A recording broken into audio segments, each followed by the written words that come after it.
entered into the shit with the Joe Budden podcast as far as being like, not Dame. You know, he's not Dame, let's be honest, though. But he's got the connects. And then you got Maul, he does what he does, and then Joe Budden is the front guy. And that's what it is. Roy got a Buffalo connection, too. You know that Deuce Palooza and shit they be doing? He started that with the nigga Cam, his nigga named Cam. He's from Buffalo. Okay. I played on Buffalo Vets. I played with the Buffalo Vets. We was on the same team. Like I don't know the nigga. I haven't seen the nigga in years, but he from Bailey. But his nigga name is Cameron. I don't know his last name, but him and Roy were college roommates and shit. And they started first it was Henny Palooza, but they didn't get the sponsorship from Henny, and fucking Rock Nation and Hove and them boys blessed them with a deal. So now it's called Deuce Palooza. Like remember Amir, when Joe Budden had them breakfast meetings, them breakfast shows with him at his house, at the table and shit? And at the large table, yeah. Cam is on one of those shows with Rory. He's a black dude. Yeah, he's on. Yeah, but that nigga was born and bred from Buffalo, New York. One of Roy's partners, man. So that's a dope little nugget. That's a good. That's all right. That's a good look, man. Buffalo getting we getting a lot of love though, man. Now, I want to say shout out to what's that one dude that he from Toronto? He rap. Oh, fuck his name. Oh shit! You got to give Jizzy props for that. I got to give Jizzy. I'm sorry. Well, listen, I don't know if you heard it, Chuck, but on the song called After Dark, on the R&B side of this nigga album, at the end of the song, he used the snippet of the Al Woods, I think his name was. The Quiet Storm intro. Remember how he used to come on at 10 o'clock at night on 93.7? Yeah. And so you hear it's 93.7 WB, okay? Quiet Storm. Al Woods.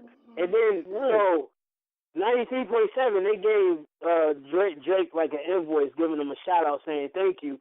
And then Drake put on his Instagram, this radio station raised us, which is true because the shit was heard out in Toronto and Ontario. Of course. So hell yeah.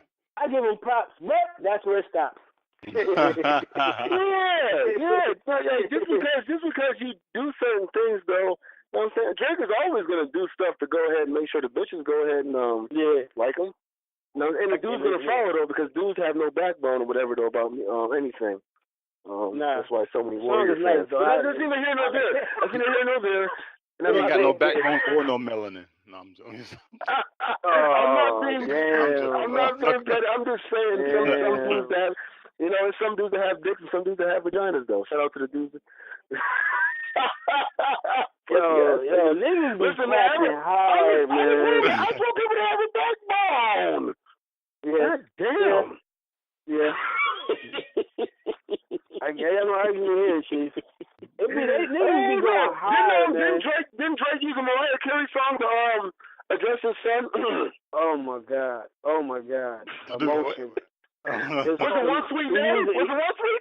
No, I know what song it is. You got the feeling of emotion. That shit. He used that shit. Y'all crazy. To address the beef on on his fucking album. It's called Emotionless, and a lot of motherfuckers fuck with that song. I can't do it. He got some joints on there I rock with, but I can't do it. They don't fuck with it, though. We gonna get into it later. They don't fuck with it. Bitches fuck with it because this nigga's the type of nigga that would go back and tell what a nigga did after he left when he was at the club.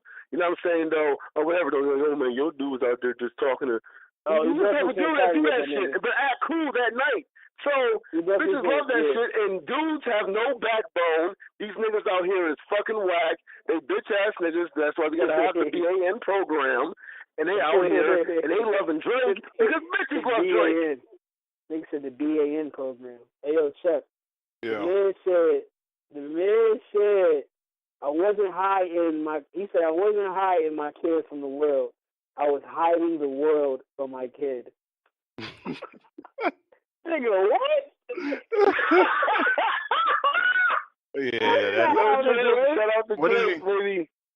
not how any of this works. the quote my nigga Pusha T, hell of a dad thing.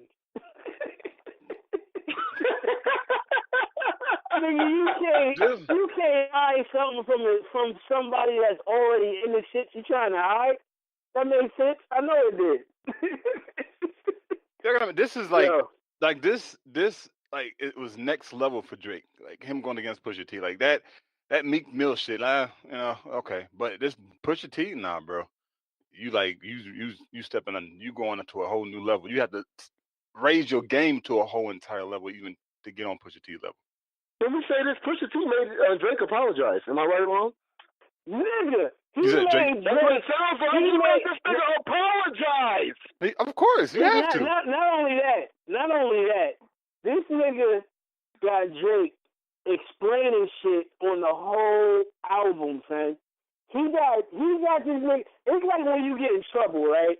And your parents know that you did the shit, but they want you to say you did the shit, but you end up lying anyway. So they whoop your ass. So now even after the ass whooping, now you still gotta explain the shit. That's exactly what happened. He got his ass whooped, and he still had to explain the shit, even though he already got punished. Right. He's out here capping hard, man. No, guys. No, guys. I just wanted to hide the world from my son. No, guys. No, I don't claim her. I claim my son. Oh, man. And he got some fire, though. Shout out, Drizzy. He had Drake ass looking at the sun, telling him what he would do as a slave. Damn. Oh, shit. Looking like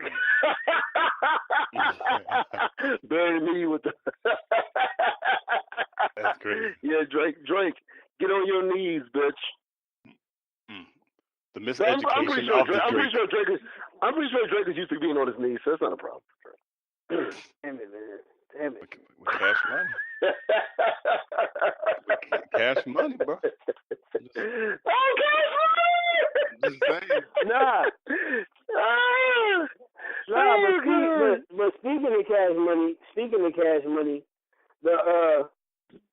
it's a lot of shit he's talking about in the album that niggas don't want to address because it's not popular.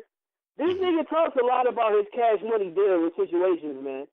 The nigga talks there's a lot of shit addressed about Baby and how he's being fucked because of cash money. Like if you listen to him with a music ear and not just be a fucking Drake stan, you can hear this nigga crying out like, nigga, this is my last album. Please get me out this fucking deal. That's basically what the verse is saying. Oh shit. Yo, what if Drake had to join good music? Ooh. And another thing, I wonder how many albums Drake has to do. I don't know. He was dropping back to back. Yeah. He was dropping back to back. But all this shit is entertainment, man. This nigga got a whole feature. Jay-Z is on the album. So all that beef talk, nigga, nobody beefs, man. It's all entertainment. Let's stop the shit. Yeah. I mean, we don't get into it though, man. Like people that have made people trying to out here make it about Drake's album versus Push's album. That's not how beefs work. It's not how it works. Not at all. Now say that again. That's never how it works. Yeah. That's not how beefs work. We don't talk about Blueprint versus Stillmatics. I'm sorry. Go ahead, Chuck. Right. Yeah. No, but not like P said. It's all entertainment. I know on a few shows ago I was talking about how Kumo D and LL Cool J they had beef back in the yeah. So this is all. This is like P said. This is pure entertainment, man. That's what this is. The Nas and Jay. And like you said, it wasn't the albums against it. This is Jay-Z versus Nas. Who can put out the hottest track? I don't even remember what album Kumo D had or LL Cool J had when they was beefing. I remember the songs. I remember the beats. I remember the albums. Who gives a shit? Right. Yeah. Yeah. That's what it's all about. But like I said, a lot of these dudes are ruled by. Listen, women care about status, and a woman should care about status to a degree. But if you a dude, you gotta care about the pedigree of a motherfucker, not the status. And if a motherfucker shows that he's a weak ass motherfucker or they shit is whack or they ain't talking about shit, you can call that shit out though and fuck what a woman says though. And she's not gonna respect you if you agree with her when she knows she wrong. Right. Right. But we got some weak ass niggas out here though, man. We gotta start exposing them. Yeah. It is what it is. You gonna put a whole bunch of Drake quotes as a dude. Shit. You 30.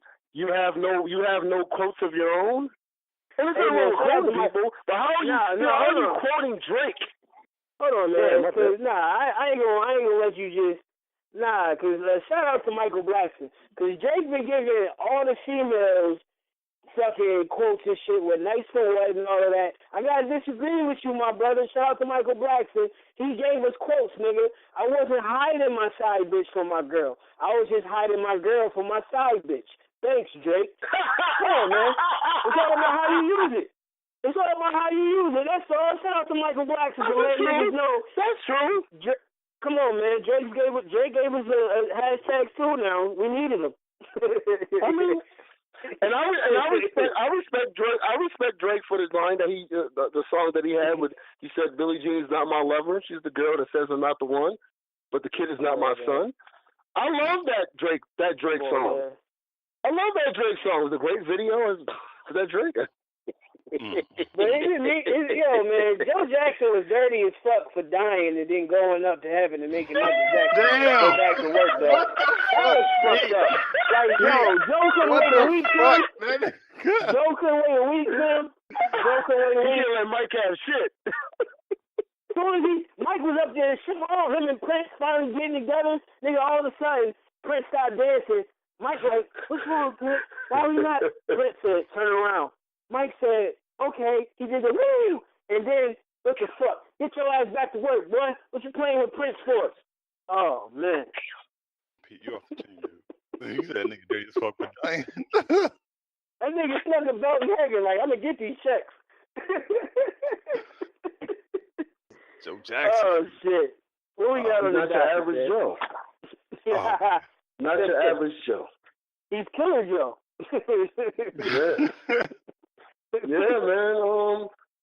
Shout out to Cuba's Juke Joint. Y'all niggas don't know about that Killer Joe shit. Shout out to Quincy Jones. Killer Joe. Y'all boys off the chain, man. Hey, man, it's a good day. It's 88 degrees. It's nice. Niggas, you know what I mean? It's too fucking hot, man. It's too fucking hot. He said it's too hot. All right. Next thing you know, it's going to be snowing, and this motherfucker's going to be like, I hate this shit. Come on, man. We ain't bitching. All right, y'all. So this is let's get into it, man. So this is the Common Sense Experience, featured only on the Black Podcasters Network. Hit us up on Facebook at Black Podcasters Network. You can find the show on iTunes, iHeartRadio, and we're here. We air every Wednesday. Every Wednesday we air, and we got some shit coming up in the pipeline. Make sure you check out last week's show and the week's show before that. We on YouTube too. Yeah, YouTube. We on YouTube too. Yeah, you do a search on YouTube. Just search Black Podcasters Network on YouTube, and you'll find the show on there. So everybody that can't catch the podcast, you can check us out on YouTube as well. And we do have a couple of live streams up there as well, so y'all can check out our couple of live streams we had. So, but yeah, man, let's get this shit popping, Amir. Mic check 1 2. What is this? What's goody, fellas? How y'all feeling? Hey, man, I know what it is. What up, motherfuckers? Let's get this shit popping, bro. Amazing, brother. Yeah. Amazing, brother. All right, man. I know how we do, man. I know how we do it always in the Black Podcasters Network. I know the show, Common Sense Experience. Without further ado, let's get right fucking into it. All right, y'all know how we start the show, man. Talk about, you know what I'm saying, what Pete was grinding your gears, Chuck was pissing you off, pissing off the professor. So we're going to go ahead and get right into it, though, man. Yo, Pete, man, what's on your mind, man? What's grinding your gears, brother? All right, so, I mean, I'm pretty sure y'all know there's been a lot of death going on lately.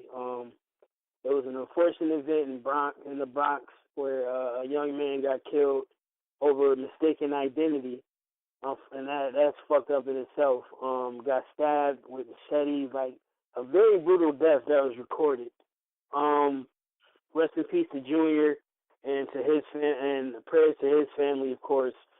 I think his name was, he was Puerto Rican, Les Arando, but AKA they called him Junior.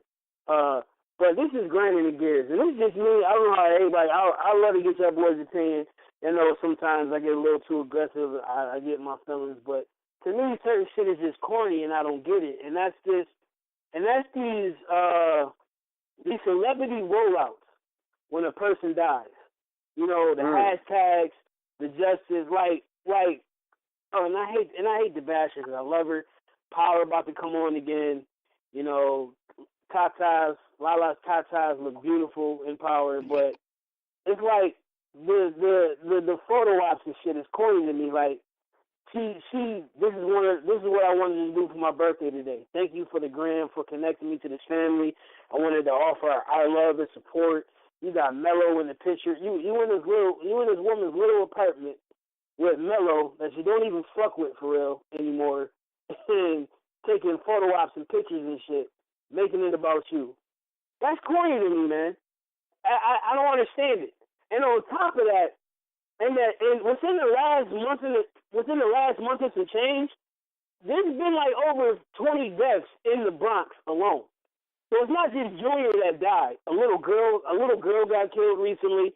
Somebody's grandmother got killed. Like, these are not just good people. These are grandmothers. These are kids. These are daughters.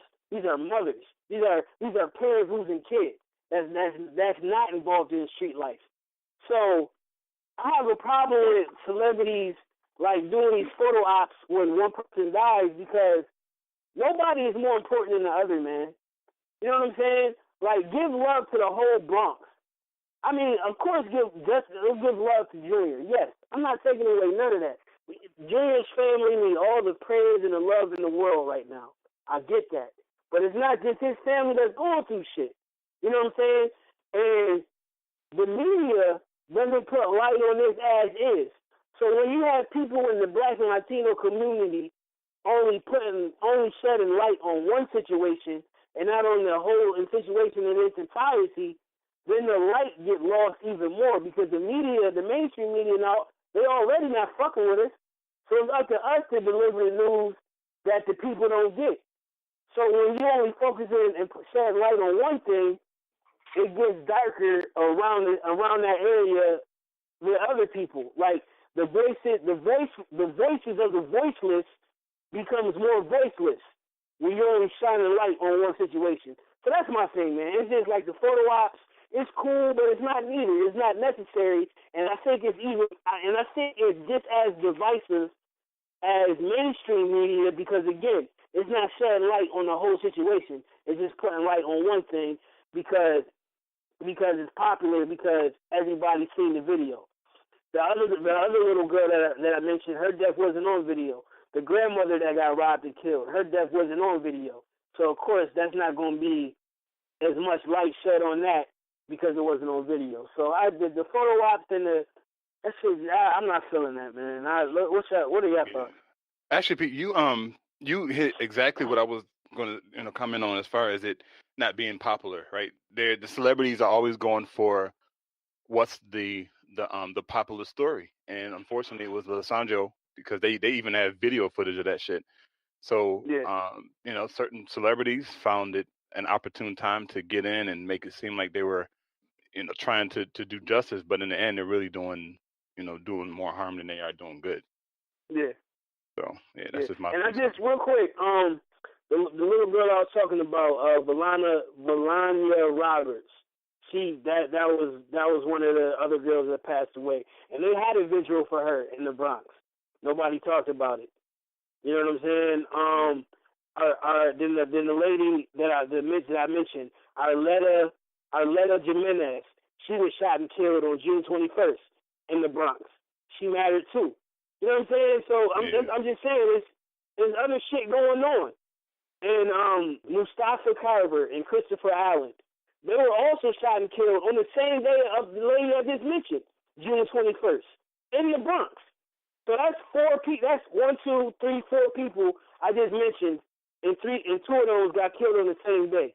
Now, and the Valana Roberts lady, the young girl, she was murdered June 2nd, 2018. She was only 17 years old. There's no outrage for her. There's no donations for her.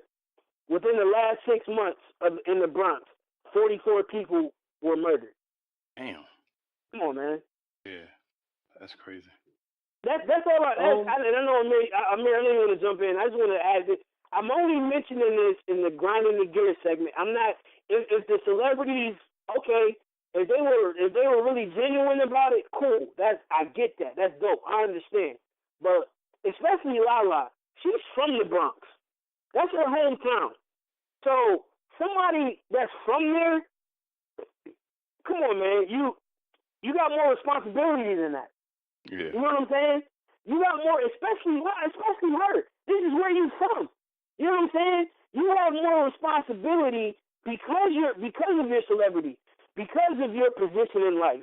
You have more responsibility to shine light on the community where you're from because nobody else is going to do it. CNN is not going to do it. Fox damn sure not going to do it. Nobody is going to do it. So it's up to people like a Lala, like somebody who's from there, like a Fat Joe, or maybe, you know what I mean, a fucking Cardi B who's from the Bronx to shine light on the situations at hand and not just shine a light on one situation, but all of it. My bad, yo. Go ahead. No, I agree with everything you said, man, right there, though.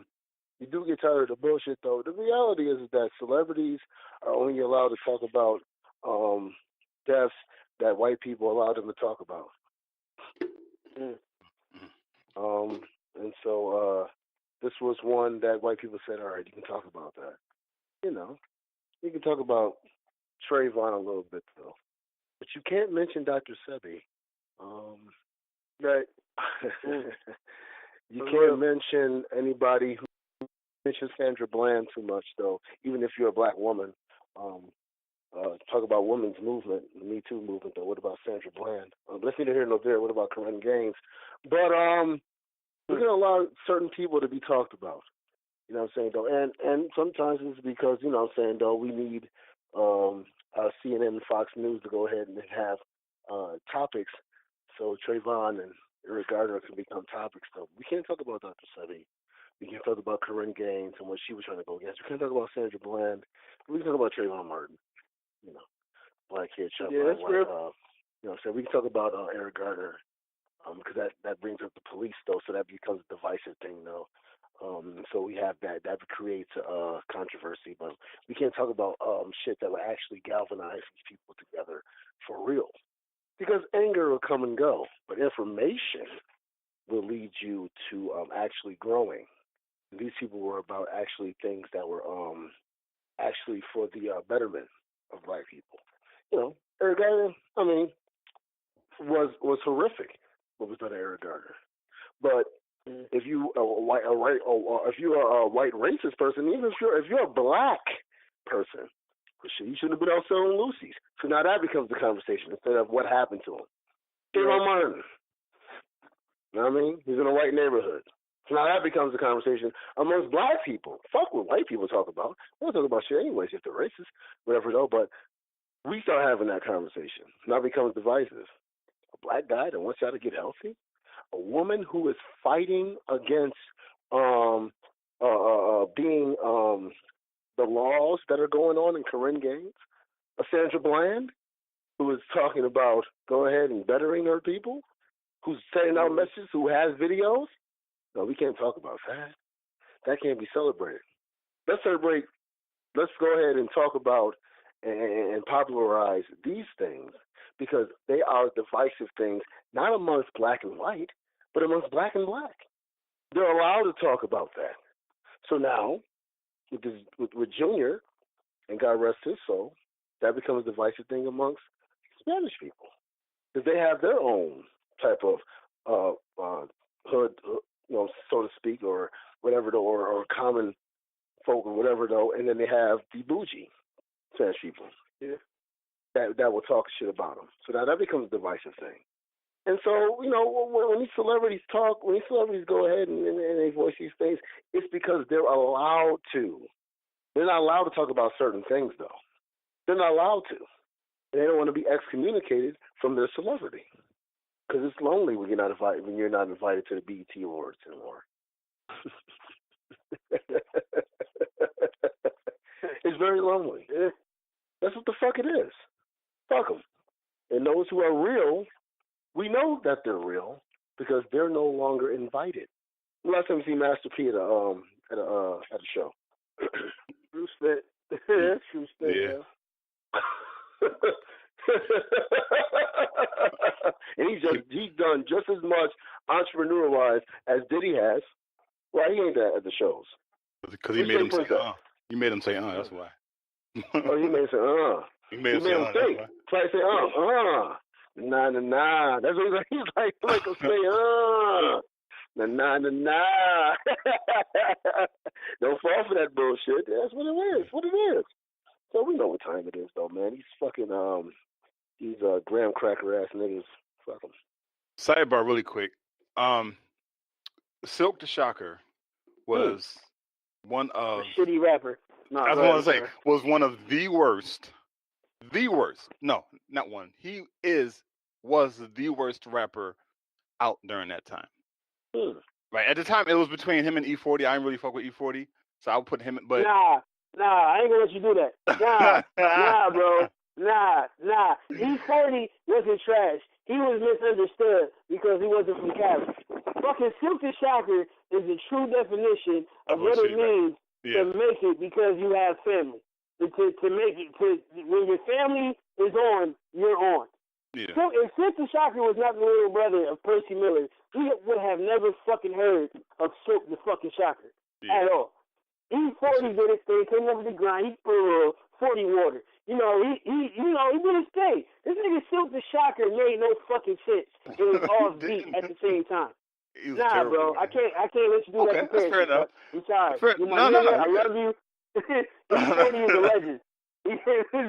Silk the Shocker is the true definition of a nigga riding coattails of their big brothers. Yeah. Period. I'll say this. So maybe I need to listen to E40 now versus back then because I'm in a different mindset right now. So I will go back and listen to E40.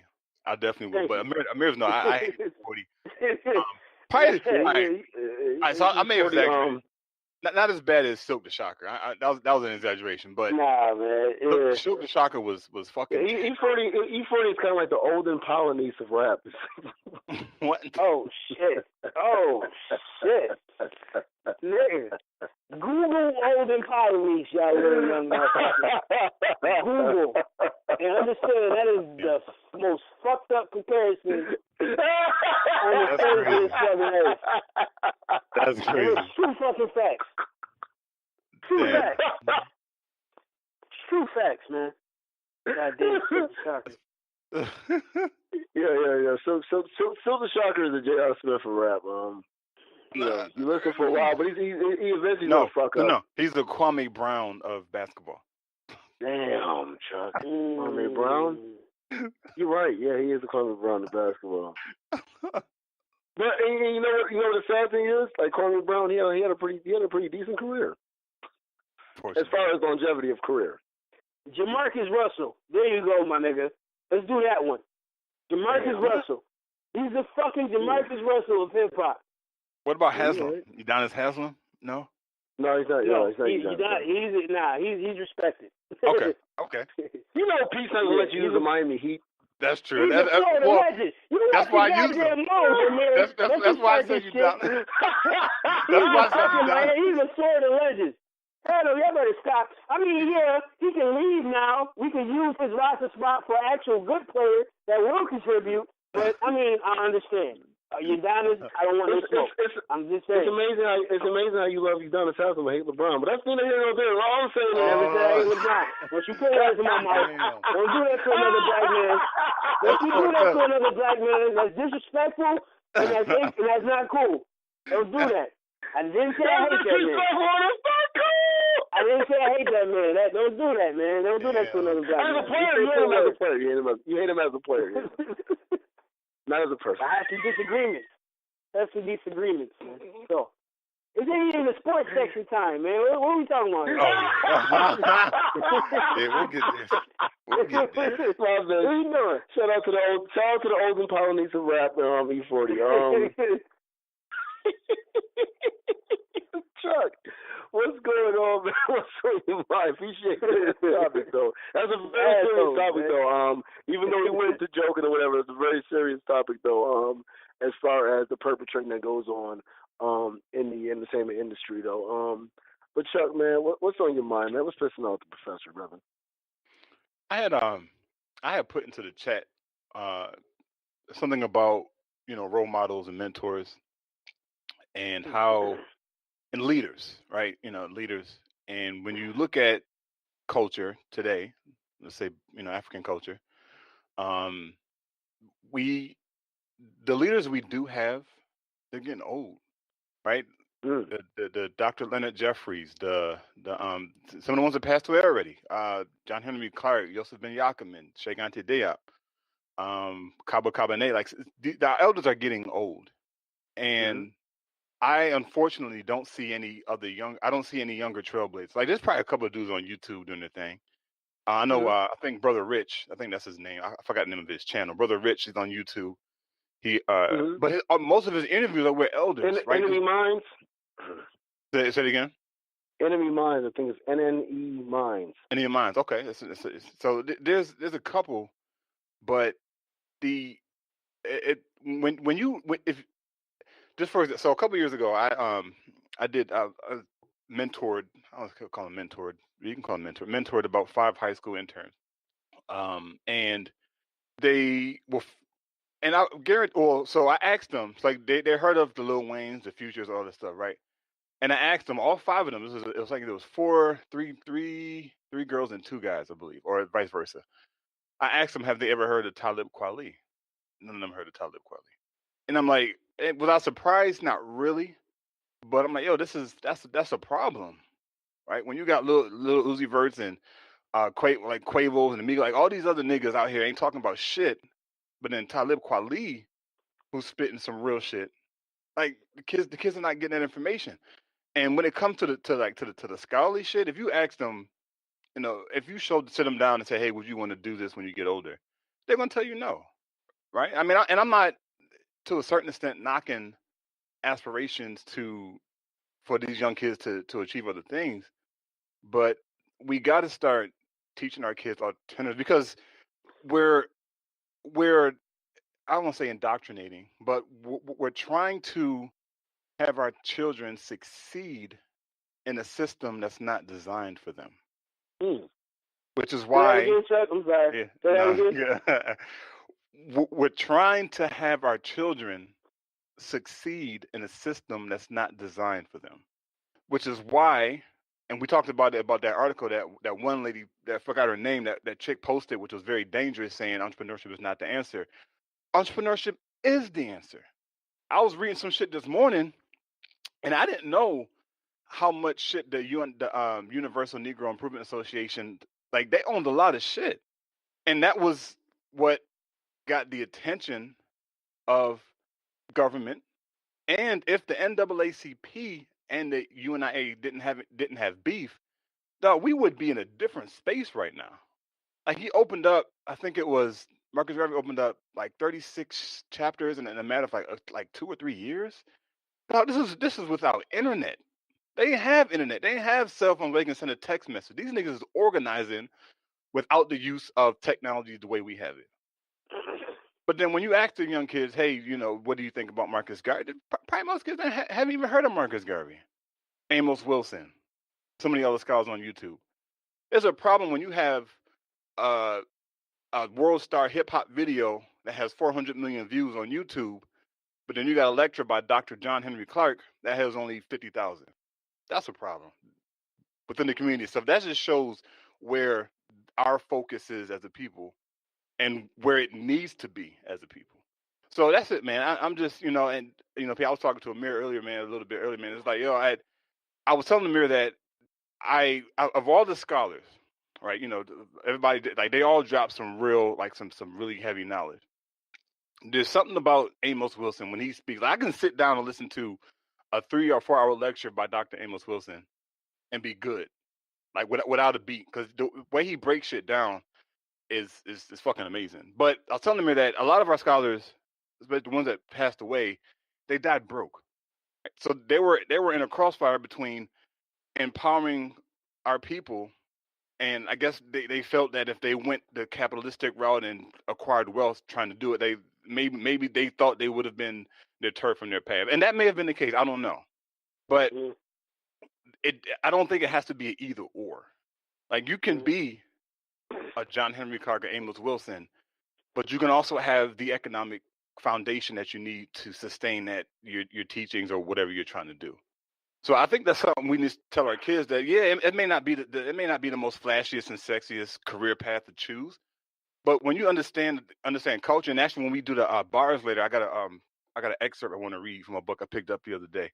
When you learn about culture, like, you'll realize that culture is how everything is formed. Everything in society is formed. How economics is, how health, the health shit is, how politics is, how religion is, how everything is wrapped around culture. Right. And then once we understand that and we get back to an African perspective, that's where true change comes in, man. Like, this may sound crazy. Like, whenever I read, I'm gonna end in a little bit. I'm about to purge all of the the books that I have. A lot of the books I have are written by white people. And look, I don't have any problem with white people, but the way Amos Wilson breaks it down was, how can you read a book written by somebody of another race that talks about how to navigate reality? Because they're writing it from a European, Asian, Indian, whatever perspective they're writing it from. Now, I'm not saying there's nothing wrong with nothing wrong with those books, but you have to have an understanding of how your mind works from an African perspective before you try and read a European try to explain the same shit. So that's it. I know I've ranted a little bit, but that's it for me, man. So I'm just, I just want our young kids to know it's available, man, instead of just mainstream. You said you unpacked a lot, bro, and there's so much shit you unpacked it that everything in your segment could be either one show or a few shows. Yeah. Because young niggas know how we peel back the onion. You know, first off, a lot of folks think the word scholar is associated with school. It's not. It doesn't have to be. Facts. Definition of a scholar: a person who has done advanced study in a special field. A learned person. That's not necessarily means going through the curriculum that they tell us is the curriculum we need to go to be successful. Facts. Damn. Yeah. To be a scholar, you read your book like Charlemagne the God. I know he got a lot of qualms about him. A lot of people don't fuck with him. But this dude graduated high school, didn't go to college, from Moncks Corner at South Carolina. I know their education system isn't the greatest. This motherfucker read a lot of books, though, man. Yeah. Read a lot of books, you know. So, you know that saying that even the old heads, they tell you, if you want to hide something from a black man, put it in the book. Yeah. And there's a lot of shit. Like, we live in the age of technology. We live in the age of information. But we don't use the technology. We use the technology what they want us to use it for. Shopping, porn, music. You know what I'm saying? Like, niggas don't. And I'm talking to me too. I'm not ashing out on nobody. I'm just talking about us as a people, as a culture. You know, and the shit we got to break through. And I don't want to talk too long about it because I know we got a lot of shit to unpack. But it's just, that's why I said everything you said could have been a show or a series of shows. But I'll just say, I see a scholar. I think I know a dude named Chuck Rivers, man, and I do a show with him. You know what I'm saying? And he's one of the most intelligent dudes that I ever came across, and I only knew him for a few years. You know what I mean? I learned from this cat. The shit, you know, I'm honored and blessed to work with him. And there's some shit that I gotta stop bullshitting about, the microphone, the computer, the shit you put me on that I know we could be better if once I do that. You know what I'm saying? So I'm adding the personal shit because none of us is perfect. Yeah. But what I'm saying is, I know a brother named Chuck Rivers who taught me a lot of shit, and I feel that I could teach others a lot of shit while he's still learning about the shit. A scholar never stops learning. But the stuff that you know now, others may not know, and we need to take heed. like you said, what you said about it, something. The last, I never heard of the dude until you just said his name. You was like, I can listen to his speeches all day. Oh, Amos Wilson. I don't know who that is, man. Oh, I'm yeah. 33. I'm not afraid. I'll be real. I don't know who that is. Yeah. You know what I'm saying? So, I'm sorry. Well, go ahead, Chuck. I was gonna say no, I appreciate, bro, the compliment, man. But it's a process, bro. Like, and I just found out, like, no bullshit, within the past 6-7 years, I just heard of Marcus Garvey, bro. That's crazy. Like, I've never heard of Marcus Garvey before. Yeah. Right. See, now I heard, like, but not to cut you off, but now see, I heard of Marcus Garvey, but that's because of my pops.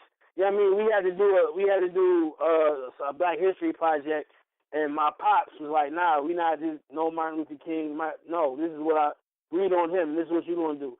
So shout out to my pop. I didn't get that from the school. I got that through word of mouth from my father, a black man who knew about Marcus Garvey and felt I needed to know about him.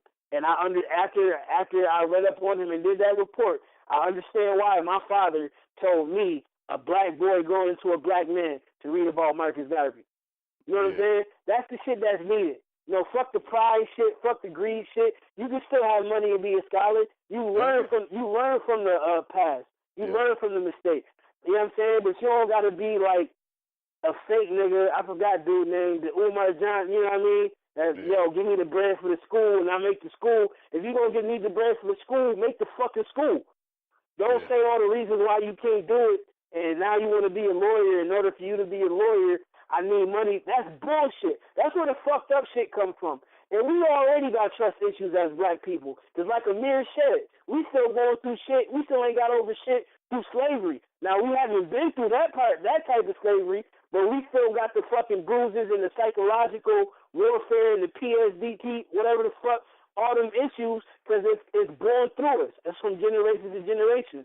And plus the shit we going through now, the cop killings, the this, the that, and the third. So it's hard to trust any fucking body. So when especially a black person, a person in your own skin, try to fucking clown you and play you for bread, then it's hard to look at somebody. It's different, man. There's so much shit. I know I'm going on and on. It's a lot of shit we got to unpack, man. Yeah. But in the meantime, use the internet for your advantages. Oh, yeah. While you using it for the music and the other shit, nigga, look up a book. Look up at Amos Wilson. Look up at Marcus Garvey. Look up some piece of information that can help us grow mentally every day. My bad, yo. It's just you hit a nerve with that one, Chuck. No, you good. You know, really quick, Amir, before you hop in, Amos Wilson, most of his philosophy, all of his philosophy, he got from Marcus Garvey. Like he considered himself a Garveyite. So he studied Marcus Garvey's philosophy to a T. So you can hear that some of that shit coming out, like some of his speeches and even on some of his books. You can just hear like this, like Marcus Garvey was birthed through Amos Wilson. Like Amos Wilson was the 20th century, or the latter 20th century Marcus Garvey. Because everything that Amos Wilson talks about, it's the same shit Marcus Garvey was talking about. Okay. Yeah. So. I always say, man, who is the Jewish leader? Shit, who is the Jewish leader? JBL, what the fuck? I don't know. Is it? Who's the Chinese leader? Like, if they're, I'm not talking about of the country. I'm talking about in their communities. You know, you don't know, and we don't know, and we won't know. And the problem is that black people think we have to have a face. No, be the change that you want. Say that shit again. I'm dead ass serious. Be the change that. No, that's the realest shit ever, dog. Yeah. Be the change that you want, and understand that while you're also trying to change, you are going to be imperfect while you're trying to change things. But just try to at least have 70-30. Yeah. In your life, I think we look for perfection, and then someone gets exposed and they make a big deal of it. But they don't make a big deal of the Jewish leader, because we don't know who that is. They don't make a big deal of the Chinese leader in their community. They don't make a big deal of whoever the leader is in the Italian or the German or whatever community. They do for us, because they want to make an example. Our leader's supposed to be perfect, but yet the president is Donald Trump. And again, that doesn't mean that you can just go around and do whatever the fuck you want. Like grabbing pussies. Like grabbing pussies though, or sucking dick like Steve Harvey. But that's neither here nor there. What I'm saying is though is that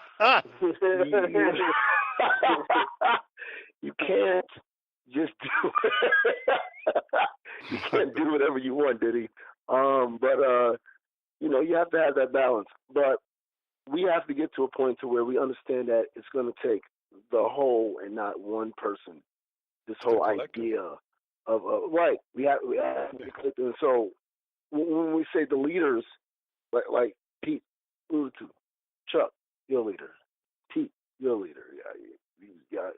And we're leaders, and other people, and what we do, and what we stand for. Now, you know what I'm saying? Like I said, I stand for Black progress. I stand for Black people being, economically sound, and we all do, and being about our culture or whatever, though. But you might catch me at a strip club. I'm not perfect. Shit. I mean, I'm not. And I think the idea of pretending to be. Martin Luther King might still be alive if he was just admit they like to fuck bitches on Coretta. If he would, I don't know, man. You think so?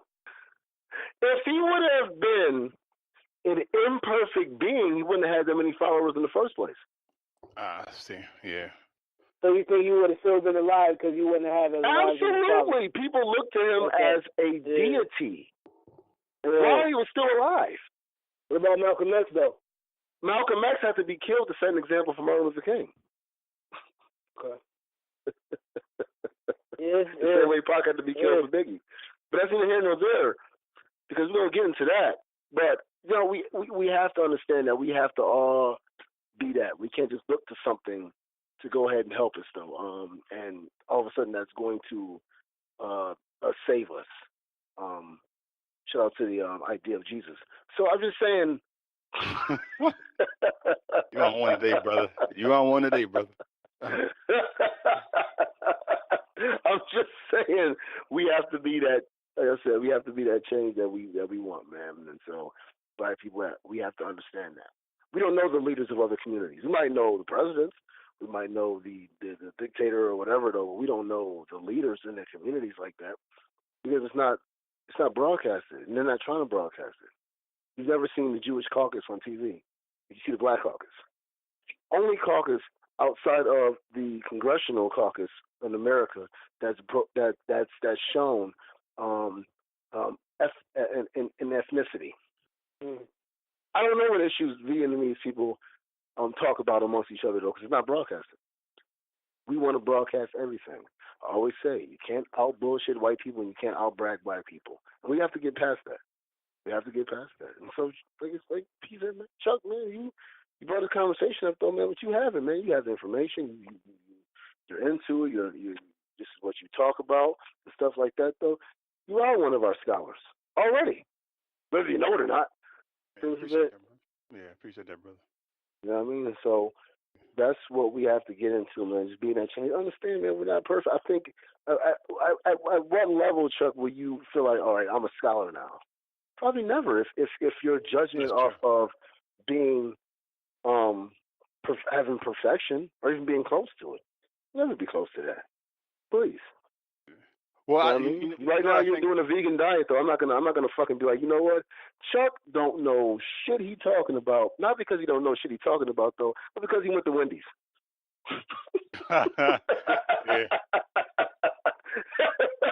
No.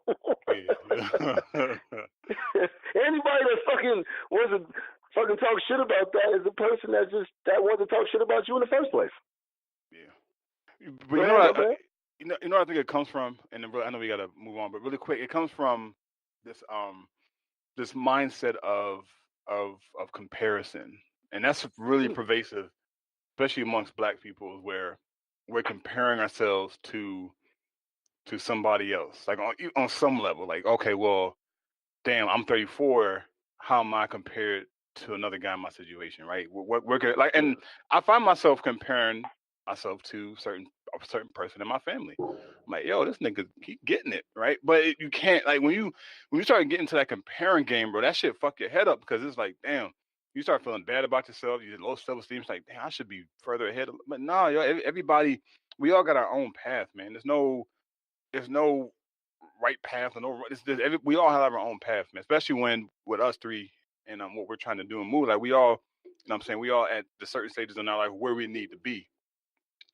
And then, of course, as evolution, as we grow, like that's when some of the other shit will start coming out and start evolving, man. So that is something that I think, me personally, I'm pretty sure a lot of people listening in on the podcast as well is just get away from that comparing game, man, because that shit can be extremely deadly. You know that whole grass greener on the other side? I think what people, the word that people miss about that whole thing is looks. Yeah. Is the word looks. It looks, oh, yeah. It looks greener. And then when you dig in, you realize, this motherfucker got more issues than I could ever have. I'm sitting here thinking that I'm fucked up because I'm comparing myself to this person, and they're more fucked up than I ever could be. Yeah. But they have an idea of what it's supposed to be on the outside. And it's definitely on the inside. But on the inside, though, this nigga is beating this bitch's ass, though, and this bitch is over here fucking this dude's brother. That's the shit you gotta keep in mind, like, for real, because especially nowadays in social network living, it's easier to fall, like, you know what I mean, to fall and fell away, because you see the extravagant living these folks portray on their grams and their Facebook, and it tends to, fucks with your head and your mental and your psyche, not realizing that's bullshit, and they really going through some shit, and the chick that's judging you with the fat ass is sleeping on a air mattress in the room. You know what I'm saying? Like, it's especially us. You know what I mean? Especially us. So, yeah, y'all hit it on the nose with that one. And nowadays, you got to rob and weed through that bullshit because of what you see. Yeah. Speaking of not having what you deserve, Dame Dash. That segue was me. Yeah, that was me. Yeah, that was a good one. You get nasty with the segues, bro. I dig it. Dame Dash just recently just approached Lee Daniels. And at what event was it again, fellas? I forget. I forgot. It was some Hollywood shit I think he was at. Yeah, it was like a concert. Okay. They said a day in a row concert or something like that. Okay, all right, yeah. And it was figured that Lee Daniels would be at a coming out song with his dino. But shut up, Empire. But yeah. So recently Dame Dash just approached the brother Lee Daniels, and we're talking about his $2 million that he was owed. And, Lee Daniels, actually admitted in the audience, that he did owe him the money. He's going to pay him back and this and that, though. He got on. He said, yeah. He got on social media and said, yeah, I do owe him this and that or whatever, though. And so, I just got to ask, because this whole idea, we've talked about it, this whole idea of being the bigger man, at what point, first of all, what do y'all think about that situation in general? And then, at what point do you just have to go ahead and just knock a motherfucker the fuck out and say fuck it? You know what I'm saying, though? So, Pete, I'm gonna ask you, Chuck, you go ahead and give your answer, and I'm gonna go ahead and give my response after you guys go ahead and say what y'all gotta say. What I think is Lee Daniels better thank God this shit wasn't between 99 and about 04, because if so, nigga, that energy would have been totally different, man. Shout out to Dame Dash for having restraint, bro. $2 million? I get pissed if somebody owe me 30, bro. Like, what the fuck? You know what I mean? Like, you know what I'm saying? Like, we in the club and the DJ say, if you put out $20, put your hands up, and I pay for you to come in these motherfuckers. I'm gonna spin away. You know what I'm saying? Like, so, hey, it's cool. Like, it's different. money. $2 million is different money, and it's movie money, it's director money, it's Hollywood money. So Dame did what he was supposed to do. Because if he would have did old Dame, they'd have been like, oh, there goes Dame. See, I told you. You know what I mean? Now fuck him. He probably wouldn't have got his $2 million. He probably would have had to pay for some shit more than $2 million because he did some dumb shit. So Dame definitely did what he's supposed to do in order to make sure he get his investment that he's supposed to been get years ago. You know what I mean? And that just goes to show you, you know, Chuck, and it's funny how we always go back full circle, and Chuck was talking about, you know, how we really got no OG scholars no more, everybody old, and we need some new cats, you know what I mean? But it's like when you try to help a black man out, because it's fucking Lee Daniels, but they don't know, the Woodsman, that bum-ass movie, I saw this shit. I was a Rockefeller head, so anything with Rockefeller, I supported back in the day. You know, they had the Woodsman and some other movie that Dame helped him invest. You know what I mean? Because this nigga went to the white folks, Lee Daniels. He went to the companies, Universals, the Lion Gates, and they said, no, this motherfucker, a black man came through and said, fuck it, I'm gonna help you out, and you know, and let's make history. And you turn around and shit on this black man who helped you, who put you in a position to make an empire. Help put you in a position to fucking make Precious and the Butler and shit. Now you popping. Come on, man, pay that black man his money so we can, and then end this stigma of the bullshit on how we keep shitting on each other. That's what needs to stop. Yeah, man. Chuck, what are your thoughts about this bitch ass nigga Lee Daniels? And at what point do we just have to go ahead and just? Sometimes you just gotta knock a motherfucker out. At what point? At what point is that, Chuck? Go ahead, man. Fuck the world. Fuck the consequences, brother. I have a new, profound respect for Dame Dash. I mean, growing up, man, I hated that nigga. With a passion. I just felt he was too arrogant, too cocky, and all that shit. Whatever the case, in the videos and shit. But when I watched the video, like Dame, it was like I think a 2 to 3 minute, 40 minute, or at least the part that I saw on YouTube, like a 2 to 4 minute confrontation. Can't really call it confrontation. It was a conversation between them going back and forth. And Dame Dash, first of all, Lee Daniels looked scared as fuck. Like, oh shit, this nigga's really pissed right now. But Dame Dash kept his composure, and this is how you know, like, Dame Dash is smart, because he, like you said, if this is the early 2000s, late 90s, then he would have punched the nigga in the mouth, or some shit would have popped off. Yeah, it'd have been more than that. Yeah. But there was a dude standing behind them, and he saw them going back and forth. The dude, he didn't go to Lee Daniels. He said some shit to Dame Dash, and Dame Dash was like, "Okay, cool." No, that shit would have not. Dame Dash would have said, "Fuck you. Who are you? Fuck out of here. This thing gonna be $2 million." He could have did that, but he didn't. Dame Dash is very smart, very, very smart, and Lee Daniels, man, it's fucked up what he's doing. And it just goes to show how, and again, this goes back to what I said earlier. I can see how when you reach a certain level of success, it starts to clouds your vision, and it doesn't have to. At least I don't think so. I'm at least I don't. It doesn't have to. But Lee Daniels was going to all these white corporations, and he was being turned down. Dame Dash gave him the money. He got popping. So now Lee Daniels said, "Okay, well, shit, I got enough now. Let me try and get back with the white people."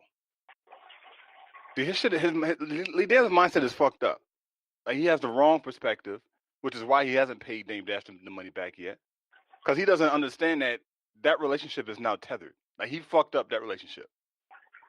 So if Lee Daniels is ever back on his ass again, which he will be, he can't go to Dame Dash, because Dame Dash is not gonna give him no more fucking money, not a fucking dollar. And I hope Dame Dash gets the $2 million plus more back from Lee Daniels, and Lee Daniels. Oh, you definitely got some interest involved, my nigga. It's definitely got to be some interest on top of that too. Of course, yes, of course. He tried to sue him before, but he sued Lee Daniels like 5 years ago. This shit is old, bruh. Like, the Woodsman came out back in like 2005 or something. You know what I'm saying? So it's like, and then what happened was that flopped, So Lee was like, yo, invest in this other movie I'm about to do, and I, double up, and I put your name as an EP or some shit on it. He did that flopped, and he was like, fuck, I'm gonna put your name. He was Dame Dash was supposed to get some bread off the Butler and off the Precious joint he did. None of that shit happened. Tried to sue him. They supposed to settle out of court. Still ain't get his bread. And that's what he had to do recently. Yeah. This been going on for a minute. Yeah, he said shit on the interview joint. He said shit, it was about 10 years since he even heard from the nigga or seen him. Right.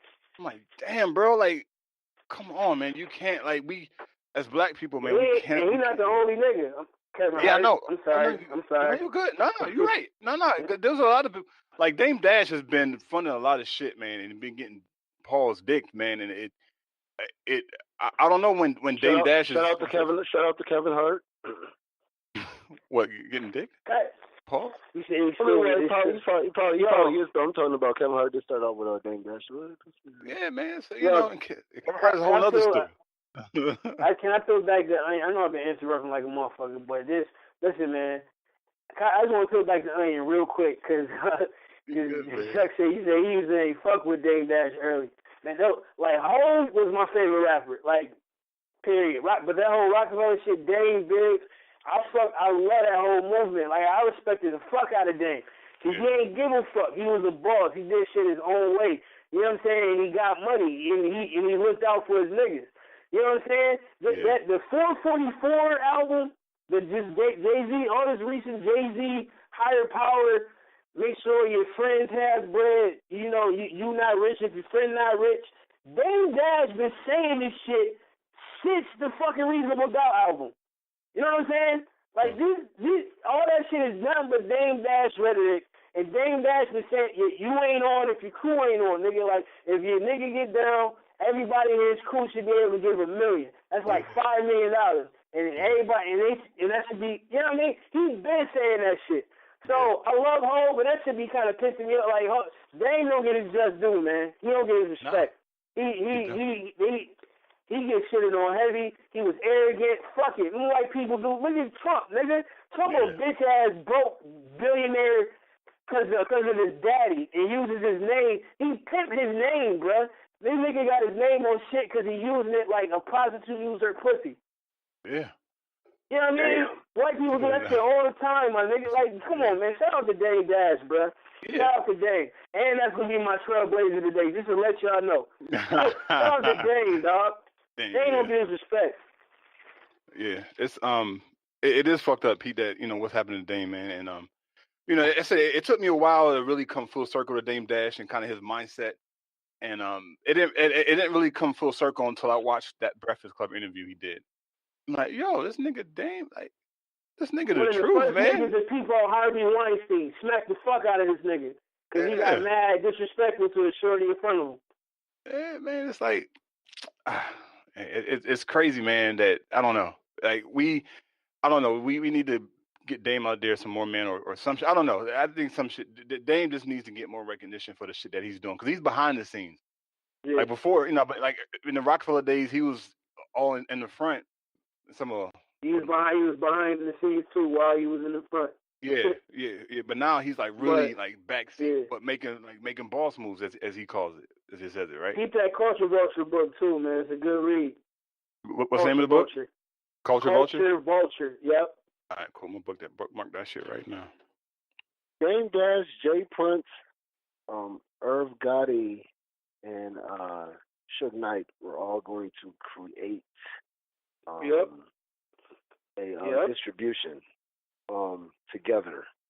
And it's the reason why you don't hear about them. But yet, Death Row, Murder Inc., Rap-A-Lot Records, and Rockefeller Records are four of the most successful, certainly subsidiary companies in the history of music. Not black music. And you don't hear about these guys at all. Mm-hmm. The only ones who are celebrated are the guys who have got on their knees, have grabbed the shaft and swallowed the gravy. Shout out to Jay-Z and Diddy. And I love the music. And I love what 444 did, though. Kevin Hart. I'm pretty sure Kevin Hart put on the dress. We seen Kevin Hart in Saturday Night Live put on the dress. Yeah. And so we know what time it is. We know what time it is. And so because we know what time it is, we have to be mindful of the fact that this is what goes on. And hold on one moment. But yeah, we have to be mindful that unless you give in, the white media is not going to allow you to be celebrated at all. And so, like I said, it is our responsibility to go ahead and celebrate our own and champion our own, because this media won't, this industry won't. They're going to vilify them. It's funny how people who do ruthless things that are white in the industry are considered to be titans. And they were real staunch, but they did it because they had a purpose and stuff like that. And black people do it, all of a sudden they're pieces of shit, you know. Like shout out to Clive Davis, who cheated on his wife with a man. It was celebrated because he came out. Clive,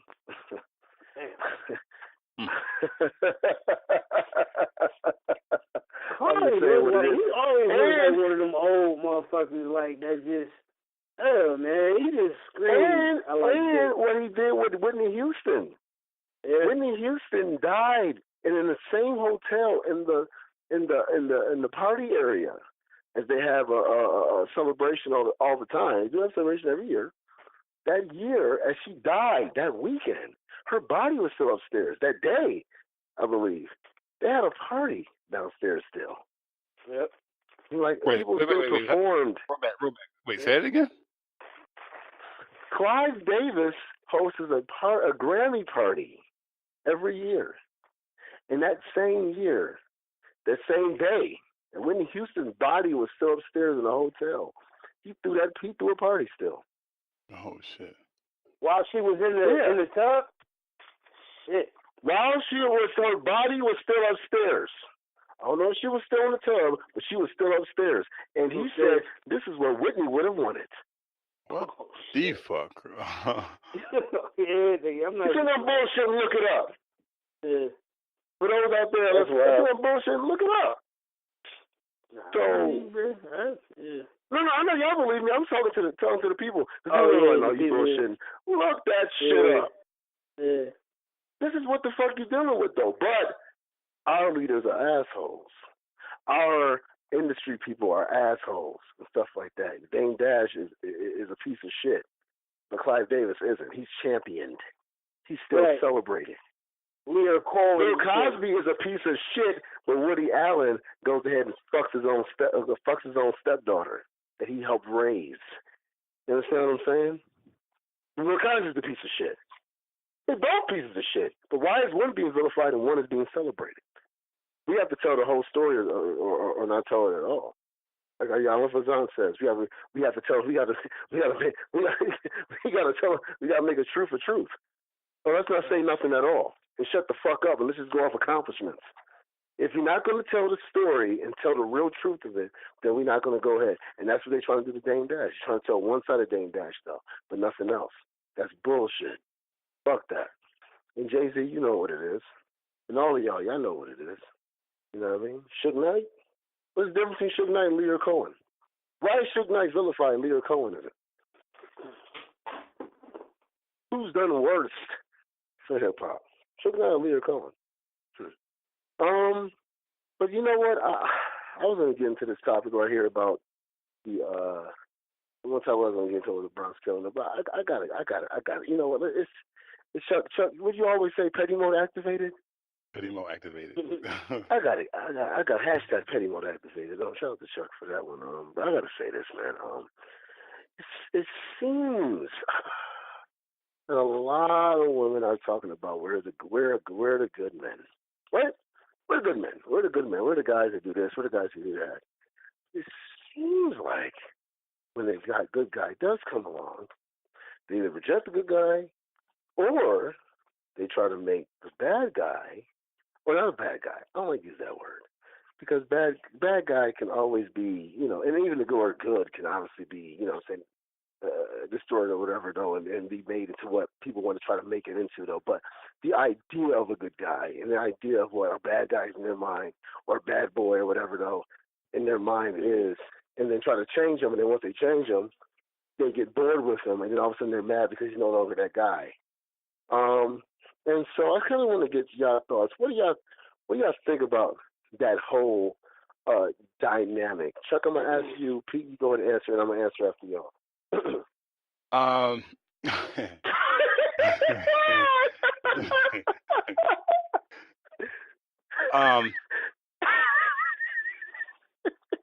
When it comes to when women say, "Oh, I want a good man," I want. If you really sat down and asked a woman what she means when she says "good man," she couldn't tell you, because she doesn't know what that means. She doesn't know what that fucking looks like. Because 80% of our women have not had. They didn't have that. I'm just throwing that sidebar. That 80% was just thrown out there. It sounded good, so I just throw it out there. But 80% of our women. It's only 85%. So you probably lowball it. Fair enough. Like they don't know ultimately what they want. So when they say I want a good man, and one comes along, and then they treat him like shit, and then blame him for it, it's like they're creating their own problem out of thin air. Like they create these scenarios, and that's the term that I use in especially my relationship, because my girl, she does a lot. She creates scenarios. I'm like, you're creating a scenario that doesn't exist, and then you complain about it. I don't get it. I don't. So these women who say, "Oh, I want a good man," if you ask them what they mean, they couldn't tell you. They may come up with some superficial shit. Oh, he got to have his car, he got to do independent, working his job, all this shit. But come on, man, that's like service level shit, bro. Like you can, let's get deeper. Like, what is that going to do for you? Like, how are you going to contribute to him? How are y'all going to work together? No, can you say that again? How? Can you say that again, brother? And I think people would appreciate you saying that again as well. Go ahead, Chuck. Yeah. So the question is like, okay, well, we can get past the surface level shit, right? Car, own money, all that shit. Okay, yeah, boom, that's good. But let's get to the deeper level shit. Like how are you going to benefit him? How is he going to benefit you? Together, as together, how are y'all going to grow? Like, but those are the conversations we don't have when we get into relationships, right? We just jump into it. We just jump right into it. Oh, damn, she good. She look good. She got a fat ass, big titty. She a nice girl. And that's cool. You could be nice, but not nice for me. Like your temperament and my temperament don't match. We're both good ass people, but our temperaments don't match. It's just like with business, though. It's like there's certain businesses, like, you know what, you're a great business person, though, but we may not, or it might go into any realm, Yeah, it's I don't know, man. We have to, because again, relationship, and I know I keep quoting the man, but I have to, because he just touches on so many different areas.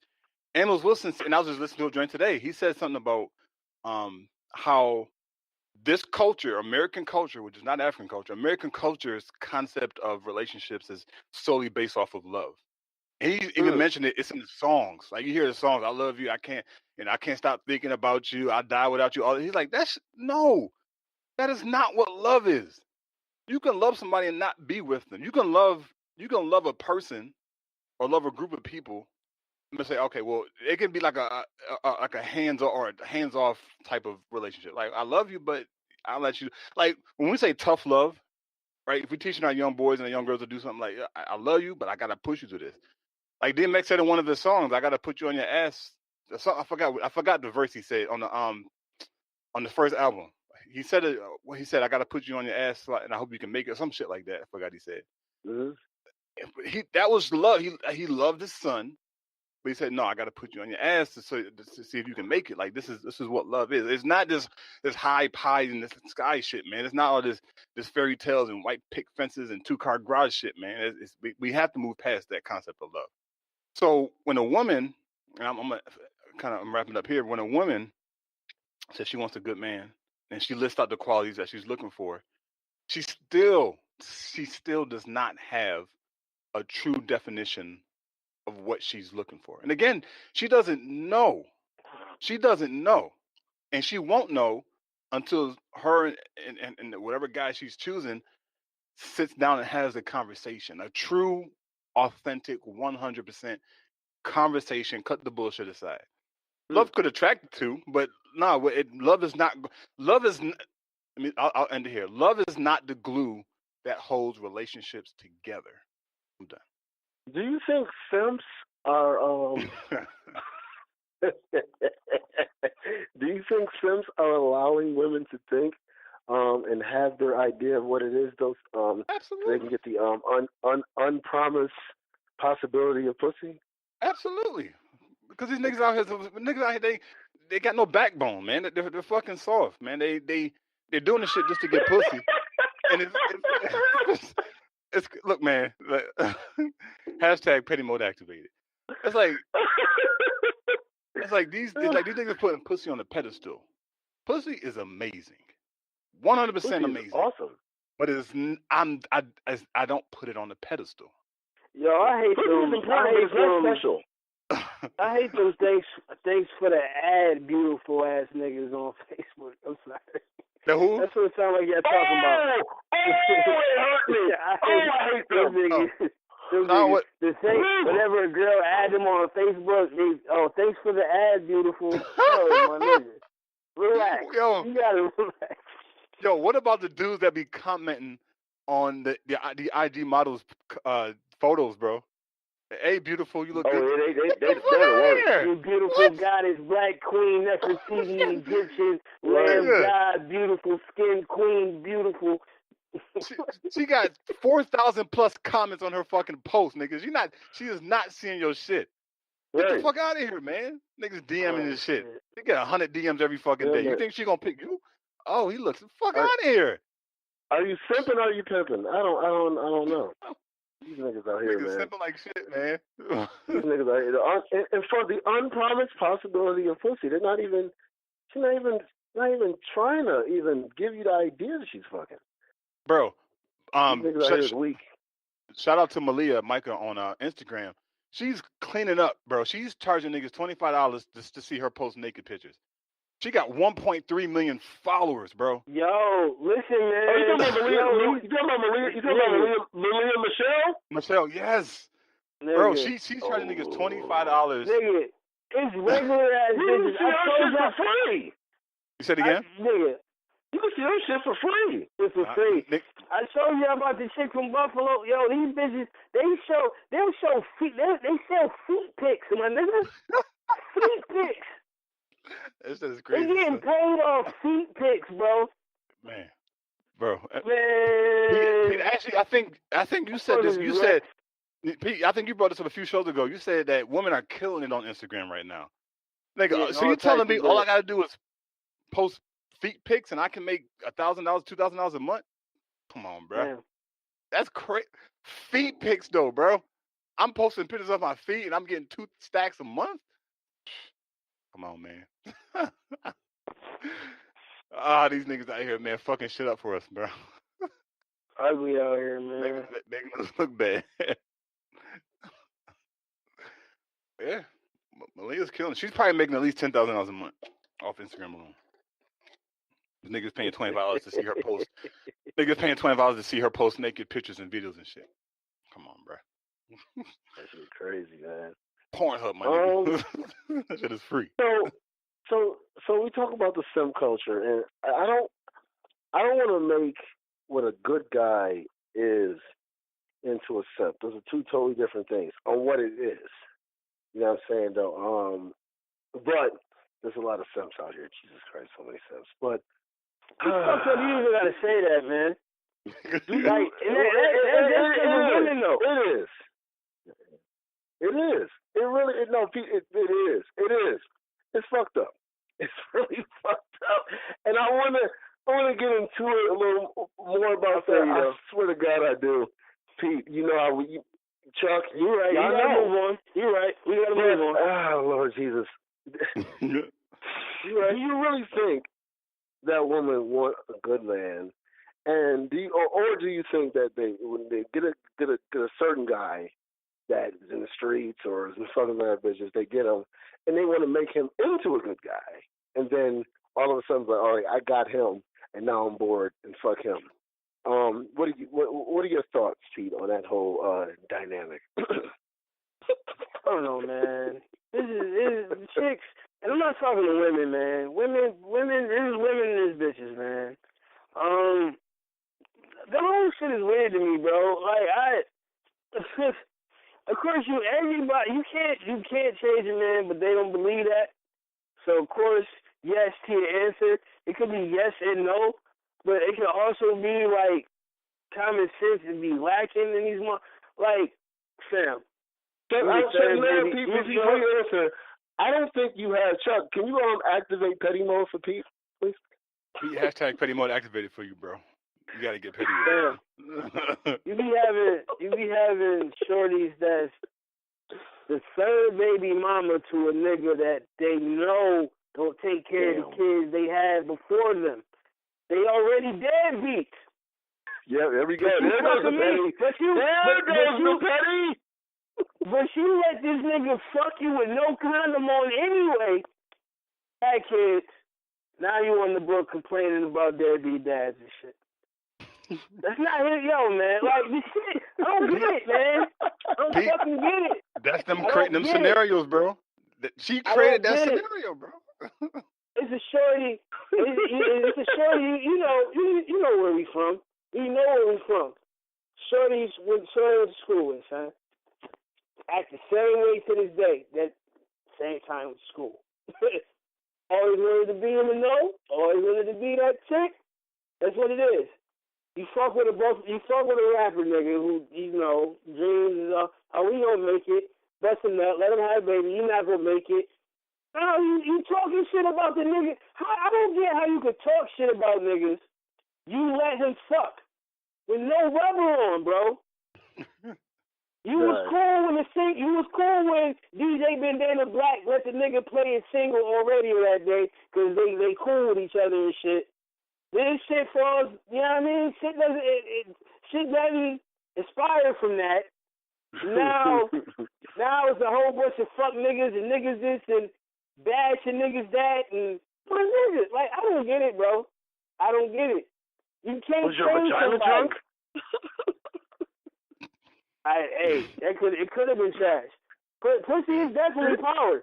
But at the end of the day, real niggas know it can also be the fucking drug that takes your life away from you, dog. Like, But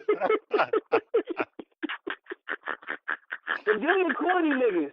Them the corny niggas that they don't fuck with because they ain't got a name in the streets. I need a street nigga who's a smart nigga that who likes to fight but don't like to fight and got a bank account but got money under the mattress. What, bitch? But you know what amplified that philosophy? That's been around for a minute. But you know what amplified that philosophy? That Destiny's Child song, Soldier. I don't know if y'all listen to the lyrics of that shit, but that fucking song. And like, in the video, them thug niggas with the baggy shorts and shit, those paid actors. What are we talking about here?